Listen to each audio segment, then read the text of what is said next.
आप सभी को मेरा सादर अभिवादन।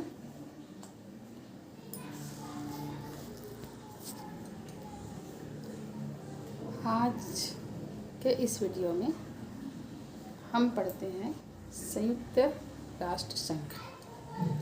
जैसा कि आप सबको मालूम है, प्रथम विश्व युद्ध हुआ।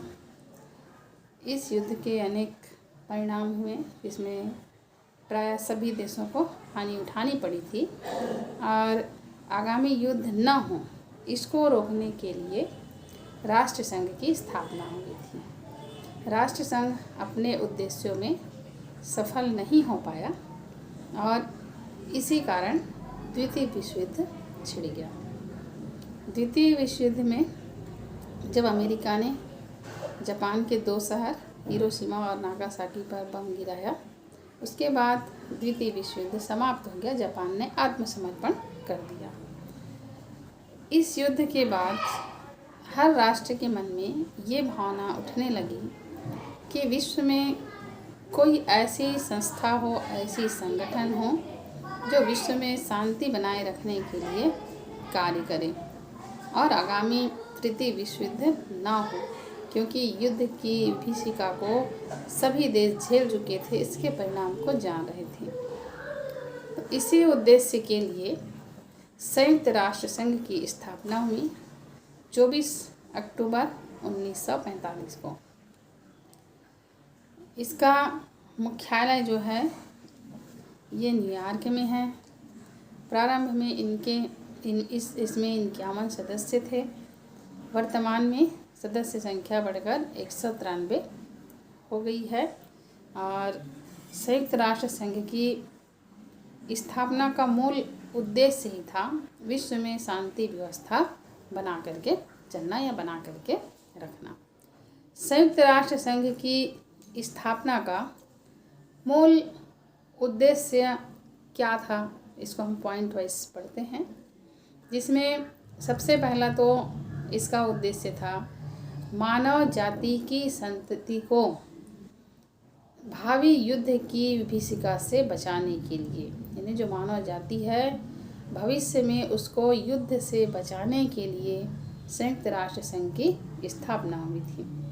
साथ ही साथ अंतर्राष्ट्रीय शांति एवं सुरक्षा को स्थायी बनाकर रखना भी, ये भी संयुक्त राष्ट्र संघ का उद्देश्य था।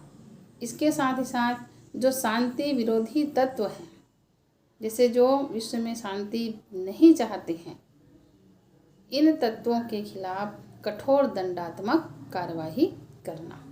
जैसे आतंकवादी संगठन हैं, ये शांति नहीं चाहते हैं, इनका काम ही आतंकवादी मतलब आतंक फैलाना, आगजनी करना, लूटपाट करना, बम विस्फोट करना। तो ऐसे कोई भी, चाहे देश हो, चाहे व्यक्ति हो, चाहे संगठन हो, ऐसे संस्था के खिलाफ, ऐसे संगठन के खिलाफ जो विश्व में शांति की राह में रोड़ा अटकाए, तो इसके खिलाफ दंडात्मक कार्रवाई भी संयुक्त राष्ट्र संघ के माध्यम से किया जाएगा।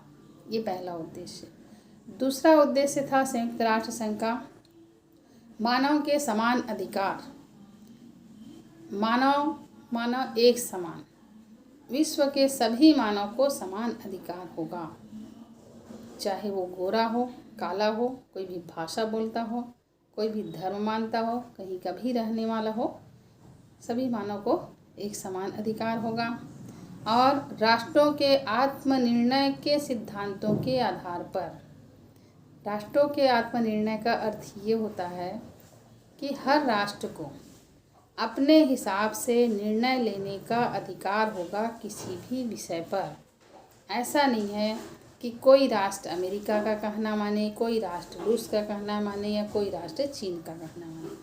हर राष्ट्रों को स्थिति को देखेगा, परिस्थिति को विश्व में जो घटित हो रही उसको देखेगा, फिर उसके बाद अपनी आत्मा के हिसाब से, उसका मन जिसको सही मानता है उसके हिसाब से वो आत्मनिर्णय देगा, न कि दूसरों के कहे के हिसाब से वो निर्णय देगा।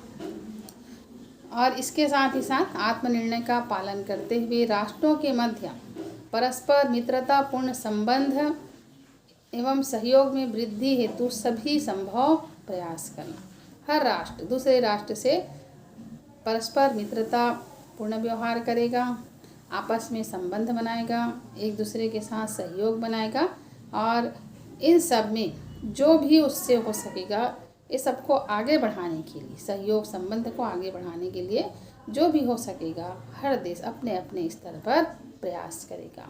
ये दूसरा उद्देश्य।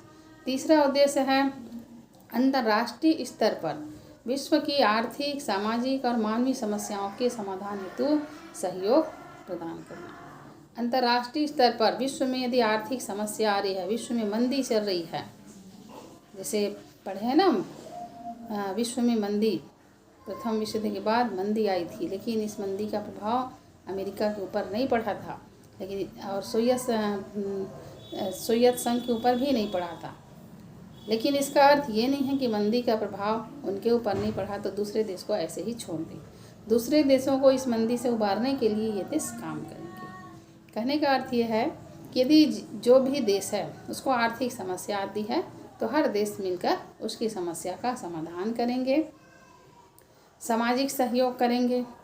समाज में जो भी बुराइयां हैं हर देश जो संयुक्त राष्ट्र संघ में शामिल कर सकते हैं हम, या यह संयुक्त राष्ट्र संघ का ही उद्देश्य है कि जो सामाजिक समस्या है, समाज में बुराई है, इस बुराई की दिशा में भी संयुक्त राष्ट्र संघ काम करेगा, सहयोग करेगा। और मानवीय समस्या जिसमें मानव की समस्या होती है, जैसे बीमारी है, तो बीमारी की रोकथाम के लिए भी संयुक्त राष्ट्र संघ काम करेगा। जैसे अभी आप देख रहे हैं कोरोना वैश्विक महामारी से पूरा विश्व हलाकान है, परेशान है।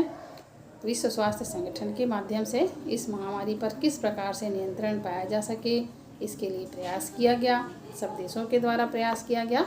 और अंत में आज कोरोना पर कई देशों ने टीका बना लिया और कोरोना पर कुछ हद तक लगाम लगाया जा सका है।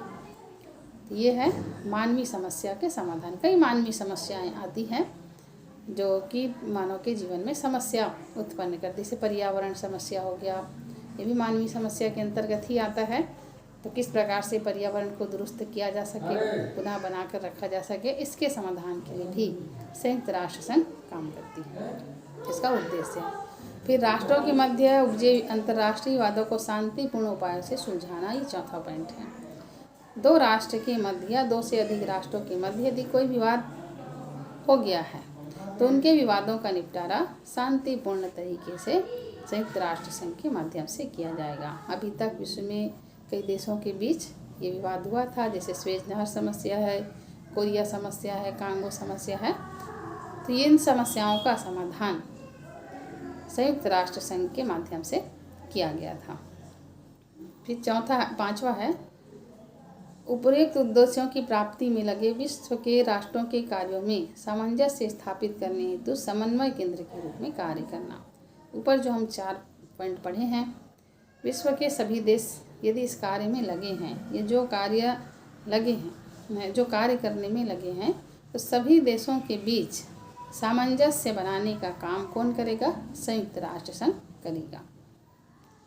जैसे विश्व में मान लो 100 देश इस काम में लगे हैं, जैसे 193 सदस्य हैं, सभी का कर्तव्य है कि सभी देश इस पर काम करें।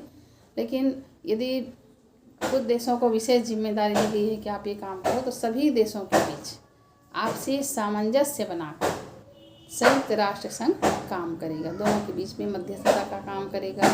किसी राष्ट्र के साथ किसी की यदि थोड़ी बात नहीं जम रही है तो संयुक्त राष्ट्र संघ वहाँ पर आगे आएगा और मध्यस्थता की भूमिका निभाकर, सामंजस्य की भूमिका निभा करके दोनों देशों के बीच में ये सामंजस्य करवाएगा और सभी मिलकर काम करेंगे। ये 5 इसका मुख्य उद्देश्य है संयुक्त राष्ट्र संघ का। और इसके बाद संयुक्त राष्ट्र संघ का आधारभूत सिद्धांत।